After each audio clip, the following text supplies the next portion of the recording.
Good morning, everyone. I'm still cat sitting, but there was something that I wanted to talk to you about that was so interesting. Hopefully, you'll find it interesting too.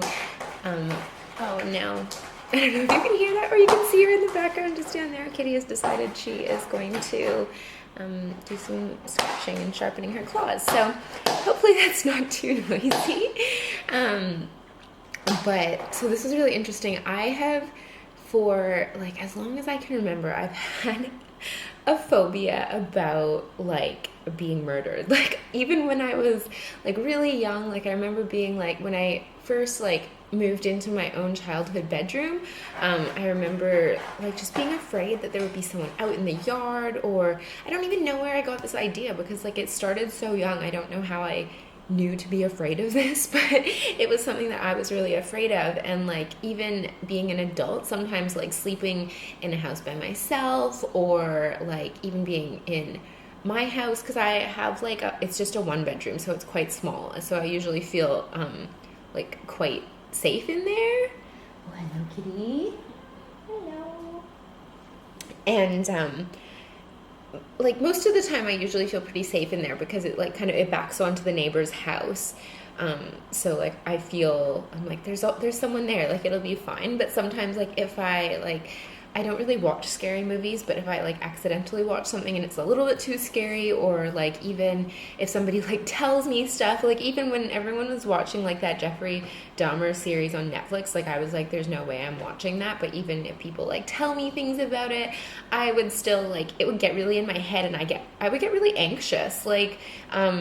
Sometimes it would kind of not it wouldn't be like a full blown panic attack, but like I would get like really anxious. I would be doing all the things that I normally do to try and like calm down that anxiety, but like it just wouldn't go away, and it would make it really hard to go to sleep sometimes. Or if I came home and the house was dark, just weird things would trigger it. So I decided this year, I was like, right, I am done with this. Like I'm so over this controlling my life. I just wanted to make sure it was filming. I'm so like over this controlling my life and like all the things, because it's just so frustrating, because like I love sleep is so important for me. It's important for everyone, but like I really love getting a good night's sleep, and this would just be one of those things where like I sleep with an eye mask and I'd be constantly like peeking out to see if there's something there, or yeah, I don't know, it's just like one of those things where like I don't have OCD. But the best way I can kind of think about it would be like a sort of almost like not compulsive thoughts, but like intrusive thoughts, where it's like you're trying really hard to shift your focus onto something else, but like you just don't feel like you're able to, like that you just keep fixating on that same thing and you can't seem to let it go, which was really frustrating for me. So I decided to like I had a colleague who is also a hypnotherapist, and so I like reached out to him, and I was like, because he wanted to do some practice sessions, and I was like, right, practice on me, please. Like I'm really just ready to be done with this. So we did it. What he does is a little bit different than the style of hypnotherapy I use. Like I do rapid transformational therapy, and his is like a little bit of a different style called like conversational hypnosis. And so basically we kind of like we're going through the session, and the really big realization, and this is why I always like am so passionate about people doing hypnotherapy and getting into their subconscious, is because the reason that was there, I so could not have predicted it. Like I had no idea. And I think that's the really important thing to emphasize, is usually when we have like a block or a problem or an anxiety or whatever it is, we're not usually aware of like where it began, or like why it's there, or like how it thinks it's kind of helping us. And the thing that really came forth for me was it was really about feeling like, I guess when I was younger, a lot of the time I felt like I really had to be on edge and like just very aware of my surroundings, aware how everyone was feeling, like just really like because I just wanted to be prepared, and like I don't want to go like too much into things, I guess, because I'm like, this is like a public space, but it's like I just was always on edge. I felt like I always had to be on my guard. I could never just fully relax. Like I always felt that I needed to just be prepared for things to happen, which kind of, in other ways that like led to a lot of like my, I guess, like tendencies to like want to control situations, or other anxieties that I kind of like dealt with in life.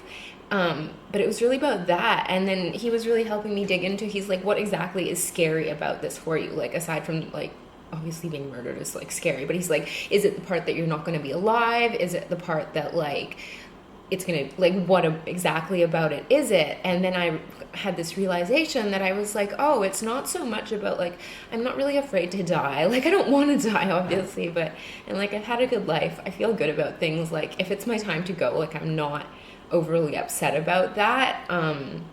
But the thing that really came up for me is I was like, the thing that feels the most scary about it is it feels like an intrusion of my space. Like, it feels like an intrusion of my safe space. It feels like something I can't prepare for. So your mind is kind of like constantly feeling like it needs to prepare for it. Because I think in other areas of my life, I'm like not really afraid of things that most people are afraid of. Like, when I first moved to Australia, I surfed like every single day for years.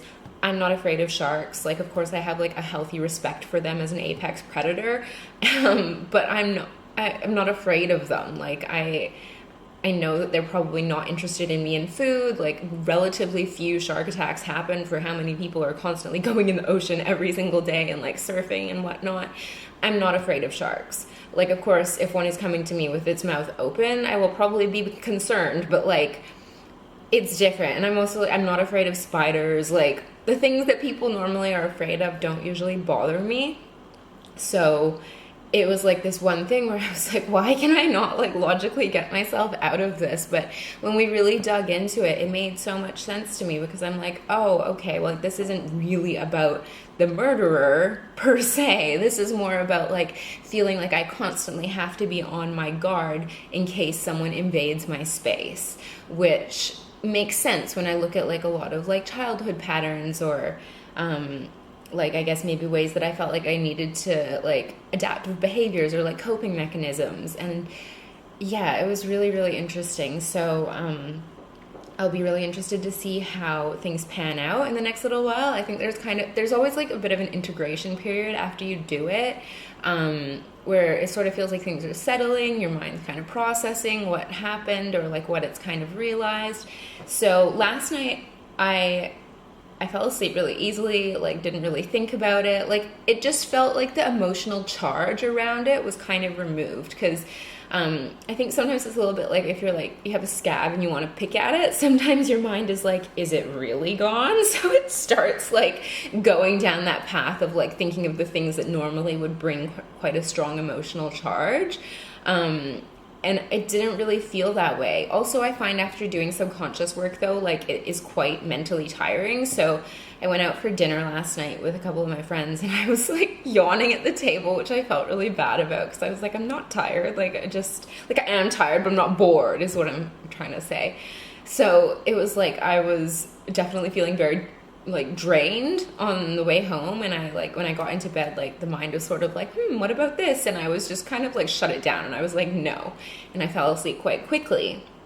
So yeah, I'll be interested to see how things kind of pan out for me in the next little while, in like the next couple nights, and we'll see how things go. But I'm like, hopefully I have kicked this, like hopefully this is done, it's resolved, it's gone, because it really, like every kind of like phobia or anxiety, it really was like interrupting my quality of life. Like it really was.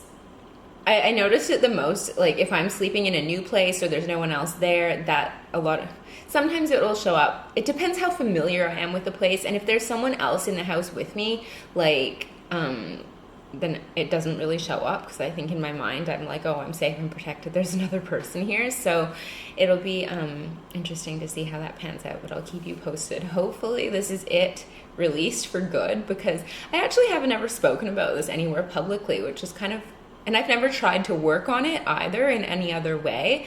I think sometimes we have these things where we've dealt with them for so long that we kind of almost forget to go and ask for help. It's kind of almost like the way your body like overcompensates if you have like a physical injury, like say you like sprain an ankle, and then your body just naturally starts to like work in a way that sort of like protects that ankle and doesn't really think to be like, oh, well, we could just I don't know, like don't wait till the ankle is healed, whatever. Maybe that wasn't the best example, but you know what I mean? It's like instead of just going and addressing it and being like, hey, like this thing is bothering me, let's just address it and get rid of it, you just kind of like contort yourself in all these different ways to sort of try and adapt to having the thing. And I think it's just so important to realize, like, you don't have to do that. Like, you can release the thing so you can feel like safe and happy and fulfilled and all the things that you want to feel. So I'll keep you posted on that. I'm just about to go to hot and cold therapy with Christy, but yes, very obsessed with like a black linen vibe at the moment. This side table, I've been thinking about trying to paint it black. I don't know if it's like a bad idea or not, because I was looking on Amazon and there's like some spray-on furniture paint, but it's just, yeah, I don't know, something about, I feel like I really want to turn my bedroom into like a black and white vibe, because then it will match like this artwork we've got going on.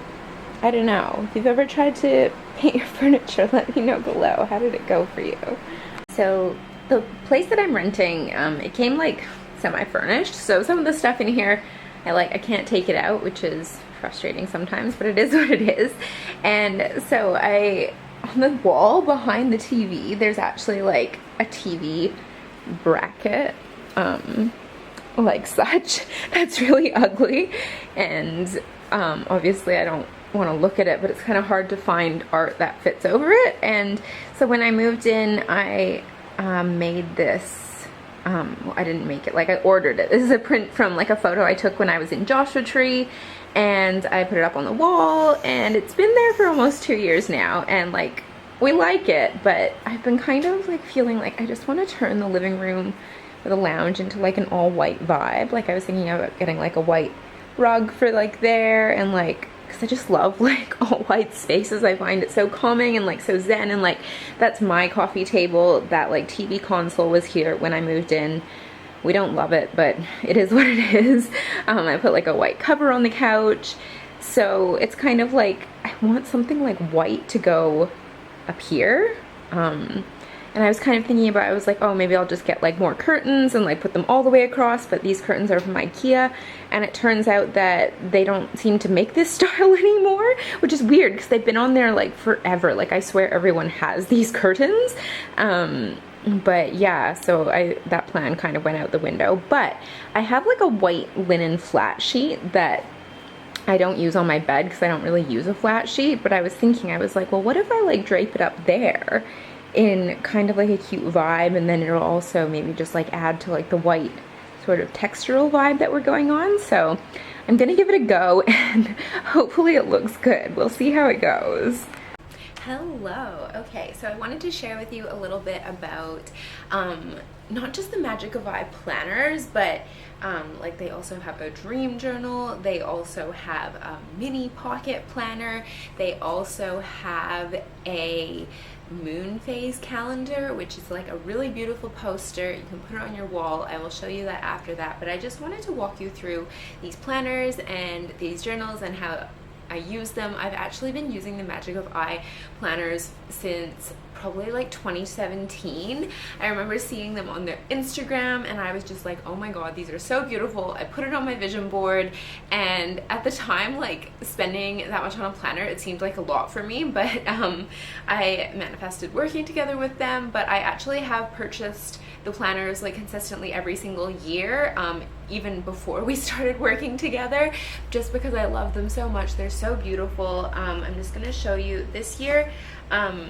I decided to use the green one, which is the first time the planner actually has come out in another color aside from normally they come in white or they come in the black as well. This is actually the moon phase. This is the dream journal, but I just wanted to sort of like walk you through how I use them. So I actually use this as a little bit more of like a daily task planner, or I also use it as like a gratitude journal. It sort of depends what's going on the day, just because like I'll sort of show you I'll show you what the weekly part looks like. So it looks like this. and hopefully that's showing up. So basically you have somewhere where you can write down your weekly intention, which I really love. I write down like either a goal for a week, for the week, where I'll be like, I worked with like this many people, or I got this thing done, or this opportunity came to me. I'll sort of use it in that way. And then as you can see, like they show you like what phase the moon is, or what sign the moon is in, and then they also have all the conjunctions for the day, or sorry, all the aspects for the day. So if you're new to learning about astrology, basically the astrology changes every single day, and so there's gonna be like astrology of what's going on in the sky, and then there's also your own individual chart. And I don't know if you maybe are new to astrology, but I'm sure at this point you've heard of Mercury retrograde. And so Mercury retrograde is really known for, it's literally when the planet Mercury, it appears to be moving backwards in the sky. It's not actually moving backwards, but it looks like that. And so basically it's a time where like they say like tech gets affected, communication gets affected, like it's not a good time to buy electronics. Like it's really known for having like delays, because Mercury really is like the planet of communication and like things moving forwards. And so if that's moving backwards, then of course those kind of things aren't supported. But that's not the only thing that's going on with the planets. Like they're all doing different things. It's almost, the aspects are like the planets speaking to each other, how they're relating to each other on that day. So it's going to be really advantageous for certain energies for doing certain things, and then other things it's maybe like not a time to do those things.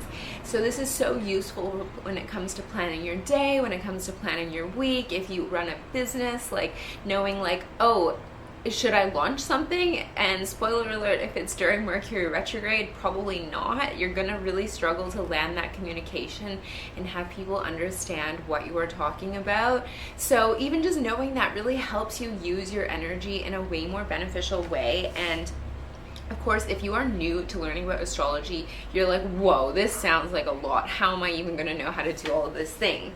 But the thing about like the Magic of Eye Planner is they give you like little daily cheat sheets.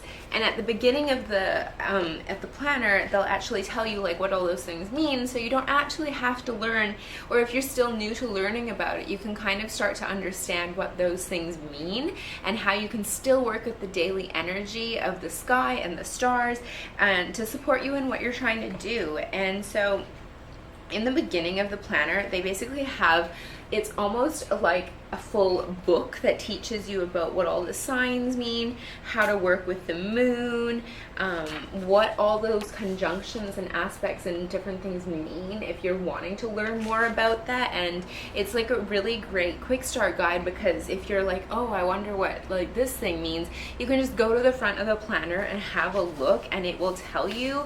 If you like to garden, there is a moon planting guide. I don't know if you've heard about like biodynamic farming, but basically it actually uses the moon cycles to grow crops. And apparently this is just like more sympathetic to like working with the cycles of nature, which I really love. I think farming needs to kind of come back to that. We need to be a little bit more respectful of like the earth and the planet and like how we work within the systems, instead of, we've really created like a structure of everything just has to be like as fast as possible, as much as possible, all of the time. And I don't really think that's like the most sympathetic way to work with the planet. And the other thing that they only added this year, but I was so excited about because I love medicinal mushrooms. And they are so powerful for when it just comes to really like supporting your health in all these different kinds of ways. And they've actually added like an astromycology guide. So basically they tell you the different medicinal mushrooms and like what signs and planets that help support. It gives you a brief rundown of what all of those things do, and how once you start to know, like even if you know your sun, moon, and rising signs, you can go and look like what things are actually going to have therapeutic benefits for you. So I'm an Aquarius sun, I have an Aries moon, and I have a Sagittarius rising. So I have a lot of like fire in my chart, and then like pretty much everything else is in Capricorn, so that kind of helps keep me grounded. Like I have six placements in Capricorn, which is a lot, but I think that having like an air sun sign, it makes it so that I have a lot of ideas, I have a lot of mental energy, there's a lot going on in my head. And so one of the main ones that they listed out for Aquarius energy, where was it? Is lion's mane. And lion's mane is actually like, it was intuitively already one of my favorite medicinal mushrooms because it really supports that mental energy, and it's a nootropic, it's immune enhancing, it has so many incredible benefits. But I just really love how you can choose mushrooms based on like your signs, or even the season that we're in, and how you can kind of support yourself through that energy. So this planet is incredible. I do like this planet. This planner is incredible. It's just such an amazing tool for really helping you plan out your day and your year. And I like to use it as like a bit of a manifestation tool too, because in the beginning they have a section where you can write down your goals for the year in like each area of your life. Like, it can be in relationships, it can be in work, so on and so forth. And then on the other page you have a spot where you're able to put down action steps you're going to take. So this is like a super incredible planner, as well as like a manifestation workbook as well. So I got it in the green, is the one that I'm using, but you can also get the white, which I showed you before, and the black. So these are all the colors that you can bundle a journal and a planner together, and you save a little bit of money in that. And then also for everything on the Magic of I website, if you use the code Kim Akrigg, I'll post it below, you can save on top of that. So if you know that you want like the planner and the journal, and you get to save extra money in addition on top of that. And so they also have a pocket-sized planner. Just for comparison, this is the two of them next to each other, a little side-by-side comparison of the pocket planner and the full-size planner. And the pocket planner is like really good if you just want something you can just chuck it in your bag, or you can carry it around easily with you. It has exactly the same like everything inside is exactly the same as the full-sized one. It's just in a smaller pocket version, and like, look how gorgeous the cover is. It just makes me so happy every time I look at it. It's like iridescent, and it's just absolutely beautiful. On the full-size planner, the edges of the pages are like gold, which is just like, they're just beautiful to have around. The next thing I wanted to show you was, this is the pink colorway. You can't get this for the planners, but you can get it for the journals, and I just think it's really beautiful. You can get it's just like a lined journal on the inside, but you can get it either lined or unlined on the inside. Yeah, I don't really need to say too much about that, but it's a journal, it's beautiful, they go together, and like, I wish you could touch the outside of it. It's like this beautiful, like, it almost feels like it's a vegan leather, like they're vegan, but it really like, it feels like kind of a suede leather, like they just feel really nice. And the next thing I wanted to show you was, this is the dream journal. The sides of the pages are just so beautiful. There's a shot of the back if you wanted to see that. And inside, I love this cover page. I think this is just so beautiful. It makes me so happy every time I open it up.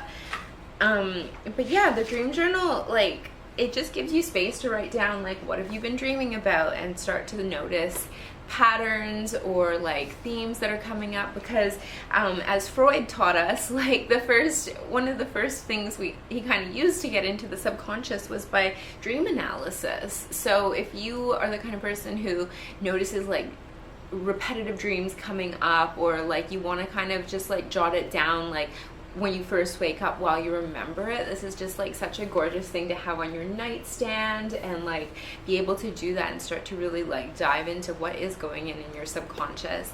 So yeah, that's pretty much everything from Magic of I, and you can use the code Kim Akrigg. They also have other things on their website, like stickers, and there's the moon phase calendar as well. I'll show you that in a separate, I don't have it right here with me, it's up on my wall, so I'll show that to you as well. I just got like these really cute like wooden magnetic poster hangers off of Amazon, and you can just like easily pop it in there, hang it up on your wall, and it just looks super gorgeous. So yeah, I absolutely love these planners, and I love the brand. So if you're wanting to learn more about astrology and you're still looking for a planner for the year, like, this is the one. And even if you're the kind of person who's like, oh, I use everything digitally, or like I plan my life digitally, I still really like the planner because I either use it to like manifest what I want to create for the week, or I will write down my daily gratitudes, or I'll even just use it as like a quick like way to jot down like my top 3 to-do list like activities for the day. So even if you're not the kind of person who writes down like your daily schedule in a planner, it will still work for you.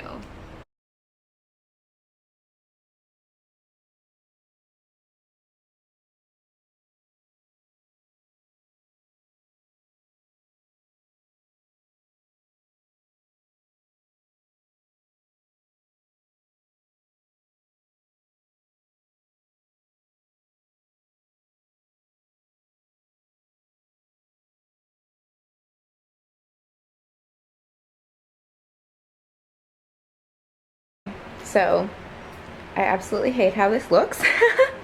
I think in my head it was gonna look really different, but I'm just gonna leave that up there for now, because I actually ended up ordering another print from when I went to Joshua Tree. I have so many photos of all the Joshua trees, and I love how they look. I think they look so beautiful. So I ordered another print of that, like another wall hanging similar to the one I had before, but this time it's in black and white. So I think that kind of might help like add to that sort of like more minimal feel that I want in here, because I think I just want to like, I feel like that wall sometimes it pulls so much focus, like it's almost like too much, and it's just been something about this like place that it's annoyed me ever since I moved in. I feel like I never found like the right thing to put over it, because it is a hard thing to kind of cover up in the way that I want it to. But yeah, this is not how it's gonna look. It looks really ugly, I think. It just looks weird.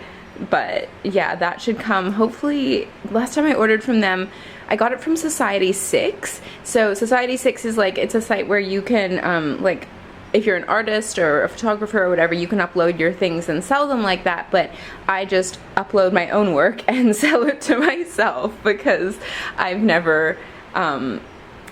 no one else has ever ordered anything off of there. But that's not really why I created it. I created it because I wanted to be able to order like my own photos on pieces, and it's actually like quite an affordable way of printing things. Or if you just want to print like a one-off of things on like unusual objects, like I got my wall hanging from there, but like you can also do prints, or like you can do like cushions or journals. Like you can print something on anything you want. So it's just like an easy way to get like custom pieces if you're looking for something. So yeah, I'll link it in the description box below. But if you're looking for kind of like a custom piece and you have like your own photos or your own art that you want to use, it's actually a really good option. I think to order my wall hanging with shipping, I think it was only $44 Australian, and it'll cover that whole thing. So yeah, it's like a really good resource if you are looking for something to put in your space that's like kind of custom to what you're looking for.